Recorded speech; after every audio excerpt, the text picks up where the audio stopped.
నమస్తే. Welcome to our channel. నేను సౌజన్య. జగన్ చేసినటువంటి పాదయాత్రకు సంబంధించి షర్మిల సంచలనటువంటి కామెంట్స్ చేస్తున్నారు.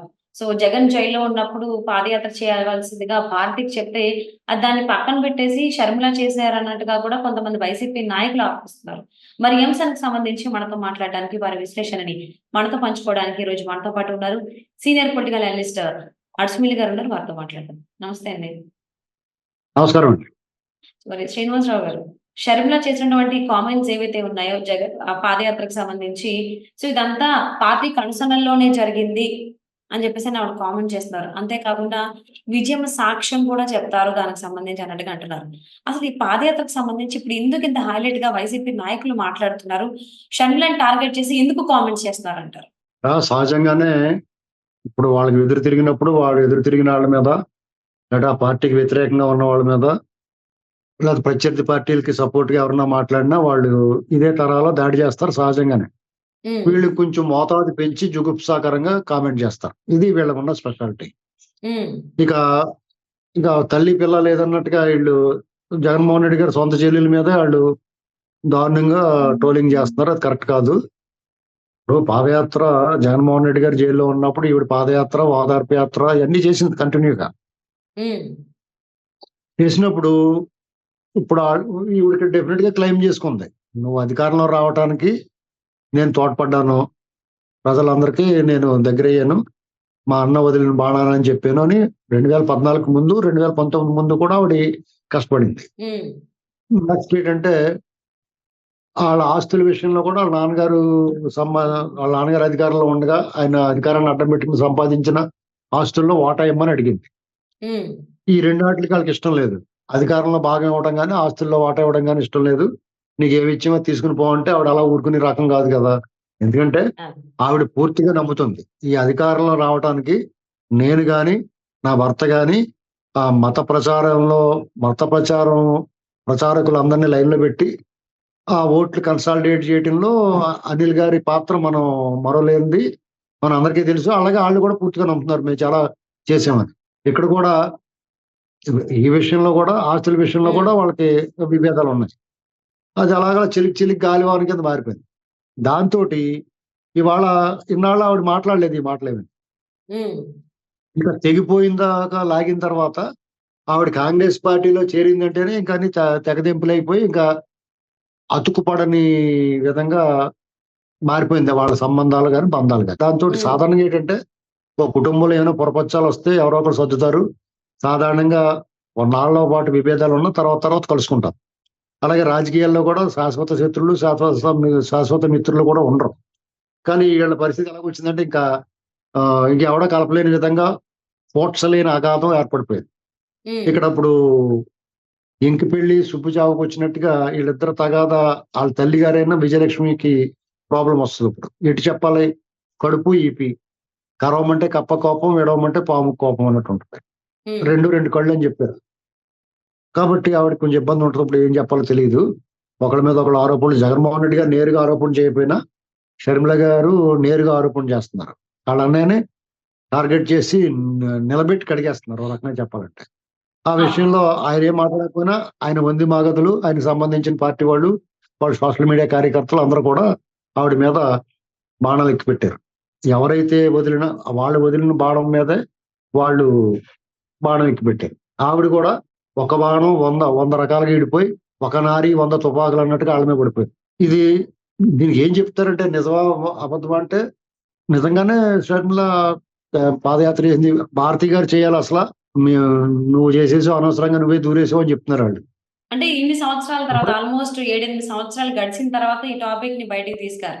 పాదయాత్రకు సంబంధించి భారతి అనేటువంటి పేరు ఇన్ని సంవత్సరాలు రాకుండా ఇప్పుడే ఎందుకొచ్చింది? మళ్ళీ దానికి సాక్ష్యమేమో మా అమ్మ విజయం చెప్తారని చెప్పేసి షర్మిల కామెంట్ చేయడం. అంటే దీన్ని బట్టి అత్తగారి మధ్య, కోడల మధ్యలో ఏమన్నా విభేదాలు ఏమన్నా చిచ్చు రగిల్చి రగిలేటువంటి అవకాశాలు ఉన్నాయనుకోవచ్చంటారా? సాక్ష్యం చెప్తారా ఇప్పుడు ఇప్పుడు విజయమ్మ? వాళ్ళ కుటుంబంలో ఏమన్నా గొడవలు ఉండేవండి. ఈ ప్రజా జీవితంలో ఉన్నారు కాబట్టి కొంచెం మాట్లాడాల్సొస్తుంది. కానీ లేకపోతే ఆ కుటుంబ గొడవలైతే మనం మాట్లాడాల్సిన అవసరం లేదు. ఆ! మాట్లాడకూడదు కూడా. హ్మ్. ఇక్కడ అత్త, కోడల మధ్య వైరం ఉంది. వదిన, మరదల మధ్య కూడా వైరం ఉంది. ఇది ఎవరు కాదనలేని సత్యం. హ్మ్. ఇక ఇప్పుడన్నా ఆళ్ళకి మించిపోయిందేమీ లేదు. జగన్మోహన్ రెడ్డి గారు ఆళ్ళు ఊరికే అనవసరంగా నోరు పారేసుకోకుండా ఇప్పుడు ఆ అమ్మాయిని ఇప్పుడు ఆడపిల్లల్ని గబుక్క 2 మాటలు మాట్లాడాల్సిన అవసరం లేదండి. ఇప్పుడు భారతి గారు ఇప్పుడు కూడా పాదయాత్ర చేయొచ్చు. షర్మిల చెప్తున్నయన్ని అబద్ధాలు. మేము చాలా నిజం. మేము చాలా బాగా పరిపాలించాం. ప్రత్యేక హోదా తీసుకొచ్చాం. రైల్వే జోన్ తీసుకొచ్చాం. పోలవరం కట్టేసాం. అమరావతి 3 రాజధానులు పెట్టేసాం. ప్రజలందరూ చాలా సుఖశాంతులతోటి ఉన్నారు. రాజన్న రాజ్యం విలసిల్లిపోతుంది, వెలిగిపోతుందని చెప్పుకోవచ్చు. తప్పేముంది? హ్మ్. ఇప్పుడు మళ్ళీ పాదయాత్ర చేయొచ్చు కదా! ఆవిడ. జగన్మోహన్ రెడ్డి గారు అంటే ఇంక నడవలేడు గానీ, ఈవిడ నడవచ్చు ఇప్పుడు. మళ్ళా హ్మ్. నడిసి ఇప్పుడు పాదయాత్ర కాకపోతే బస్సు యాత్ర. ఏదో యాత్ర చేసి చెప్పుకోవచ్చు ఆవిడ. హ్మ్. ఏదో ఒక నియోజకవర్గంలో ఏదో ఒక మండల కేంద్రంలో దిగి ఒకరోజు ఒక పూట బస్సు మీద తిరిగి, ఒక పూట కొంత దూరం నడిసి చెప్పొచ్చు. ఊరికే మించిపోయిందేమి లేదు. ఓకే. అంతేగాని మేము చేయాల్సింది మమ్మల్ని చేయనివ్వకుండా నువ్వు చేసేసావంటే పాదయాత్ర చేయడం అంటే ఏదైనా పదవిలో కూర్చుంటామా? దూల తీరిపోద్దండి. నడవాలి కదా! హ్మ్. బాగా నడిసింది ఆ అమ్మాయి. ఈళ్ళందరికన్నా ఎక్కువ నడిసింది. ఈ విషయంలో హ్మ్. జనం షర్మిల మాటే నమ్ముతారు. ఓకే. షర్మిల మాట ఎందుకు నమ్ముతారంటే, జగన్మోహన్ రెడ్డి మాటిచ్చి తప్పాడు కాబట్టి, ఆయనంతా మోసం కింద ఉంది కాబట్టి, ఆయన చెప్పింది ఏది చేయలేదు కాబట్టి, అందరిని మోసం చేశాడు కాబట్టి, ఈయన నమ్మకూడదురా బాబు అనుకుంటున్నారు. ఇలాంటప్పుడు మీరు చెప్పినా, నేను చెప్పినా జగన్మోహన్ రెడ్డికి వ్యతిరేకంగా ఖచ్చితంగా నమ్ముతారు. అది హ్మ్. పరిస్థితి. షర్మిల మాటే నెగ్గుతుంది ఇక్కడ. ఆవిడ చేయాల్సింది ఆమె చేసేసింది. ఇప్పుడు వాళ్ళిద్దరు కలిసిపోయినా గాని లాభం లేదండి. చెప్పాల్సిన హ్మ్. మాటలు ఇంకా ఊ ఊకిళ్ళు బాబాయ్ విషయంలో కూడా చెప్పేసిందనుకో, ఇంక అయిపోయినట్టే కథ. అన్నీ చెప్పేసింది. హ్మ్. ఇంకా అంటే ఇంకా జగన్మోహన్ చెప్పేత్తా. రెడ్డి అందుకనే భయపడుతున్నారంటారా? షర్మిల అంటేనే అందుకే ఆయన డైరెక్ట్‌గా మాట అనకుండా వైసీపీ నాయకుల చేత కొండా రాఘవరెడ్డి గారే కామెంట్ చేశారు కదా! పాదయాత్రకు సంబంధించి. భారతి చేయాల్సిన దాన్ని భారతిని పక్కన పెట్టించి హైజాక్ చేసి షర్మిల స్టార్ట్ చేసింది పాదయాత్ర అని. ఉంటదండి. డెఫినెట్‌గా హ్మ్. ఇది ఉంటది. ఇప్పుడు హ్మ్. ఇంటి గుట్టు లంకకు చేటని విభీషణుడొచ్చి చెప్పబట్టే కదా రావణాసురుడు హతం జరిగింది. హ్మ్. డెఫినెట్‌గా దాని మీద మాట్లాడితే అది ఎఫెక్ట్ తగిలేస్తదండి. పైగా జగన్మోహన్ రెడ్డి గారికి వాతావరణం మారిపోయిందండి. హ్మ్. ఆయన నమ్ముకున్న ఆయన ఆశలన్నీ అడియాసలయిపోయినియి. ఆయన ఎవరినైతే నమ్ముకున్నాడో ఆళ్ళందరూ కూడా అటు ఇటు చూస్తున్నారు. పక్క చూపులు చూస్తున్నారు పైనున్నవాళ్ళు. ఆయన ఎక్స్‌పెక్టేషన్ దొంగ ఓట్ల మీద ఏసుకుందాం కూడా అయ్యి కుదిరేలా కనపడట్లేదు. ప్రజల నుంచి తీవ్రమైన వ్యతిరేకత స్పష్టంగా కనపడతా ఉంది. ఇయన్నీ చూసిన తర్వాత ఆయన అందుకనే మొన్న నేను ఓడిపోయేలా ఉన్నాను. ఓడిపోయినా పర్లేదు. ఇంటికి వెళ్ళిపోయి కూర్చుంటాను. హ్మ్. నేనేం పెద్ద బాధపడను. నాకు సంతృప్తికరంగా ఉన్నాను. అది ఇది అని చెప్తున్నాడు. అంటే ఆయన ఓటమిని ఒప్పేసుకున్నాడు. అవును. అలాంటప్పుడు ఏం చేస్తారు? ఇప్పుడు ప్రత్యర్థి ఇంకా పై చేయి సాధిస్తాడు. ఎలాగ టీడీపీ వోళ్ళు, జనసేన వోళ్ళు మీదడిపోతారు. ఆళ్ళతో పాటు హ్మ్. షర్మిల కూడా ఇంకా రెచ్చిపోయి ఇంకా రెట్టించిన ఉత్సాహంతోటి ఆయన మీద దాడి చేసేస్తారు.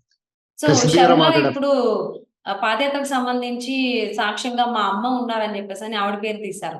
సో, మరిప్పుడు విజయం ఇప్పుడు షర్మిల వైపు ఉండొచ్చా? జగన్‌మోహన్ రెడ్డి వైపు ఉండొచ్చంటారా? ఇప్పుడు ఆవిడ ఎవరి వైపున ఉన్నా గాని అందరూ ఆవిడ వంకే చూస్తారు. జగన్ హ్మ్. వైపున ఉంటే ఇదిగో ఆళ్ళందరూ ఓటేరా బాబు అంటారు. హ్మ్. హ్మ్. షర్మిల వైపు ఉంటే జగన్మోహన్ రెడ్డి తోటి భయం. కొడుకు కదా! ఎంతైనా కొడుకు, కూతురు అంచేత ఆవిడ హ్మ్. మౌనంగా ఉంటది బహుశా. ఓకే. మౌనం వహిస్తది.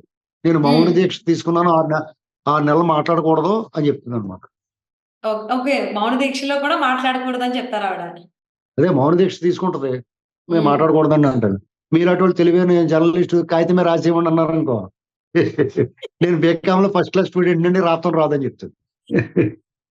సో, దీనివల్ల వాళ్ళ కుటుంబంలోని చిచ్చుని ఇంకా రాజేసుకుంటున్నారు అని చెప్పి అనుకోవచ్చంటారా? ఏమంటారు ఫైనల్‌గా?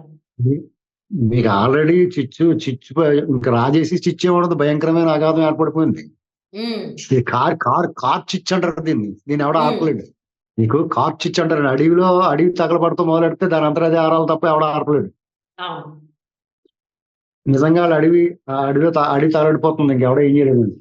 సో, జగన్‌మోహన్ రెడ్డి అసలు గారి కుటుంబం, వైఎస్ఆర్ గారి కుటుంబం ఇప్పుడు కార్చిచ్చులో ఉంది. సో, వాళ్ళకి వాళ్ళే ప్రతీదీ అంటే అన్ని వాళ్ళ తప్పులు గావచ్చు, వాళ్ళు చేసినటువంటి వాటిని వాళ్ళకి వాళ్ళే చెప్పుకుంటున్నారు బయటికి.